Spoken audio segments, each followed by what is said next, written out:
Scattano domani i pagamenti per la seconda finestra dei contributi per il credito a consumo. Gli uffici dell'IRFIS di Palermo hanno processato oltre 1169 pratiche presentate entro il 30 settembre scorso per rispondere a quanti hanno chiesto il sostegno a fondo perduto per abbattere gli interessi sugli acquisti dei beni di lusso. Oggi l'istituto ha erogato circa 5 milioni di euro dall'avvio della misura finanziata dalla regione siciliana. Il contributo copre il 70% degli interessi, da un minimo di 150 euro a un massimo di 5.000 euro, ed è destinato a residenti in Sicilia con un ISEE inferiore a 30.000 euro che abbiano sottoscritto un prestito a partire dal 1 gennaio 2025.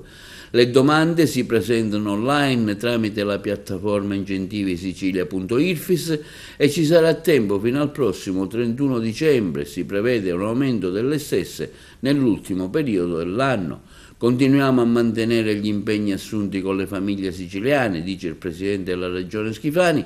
Questo intervento rappresenta una risposta concreta alle esigenze economiche dei cittadini in un momento in cui il costo della vita grava fortemente sui bilanci domestici.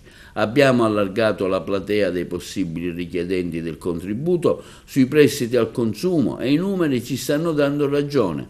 Tutto questo sempre allo scopo di favorire l'accesso al credito, sostenere concretamente le famiglie nell'acquisto di beni durevoli, riducendo il peso degli interessi sui prestiti.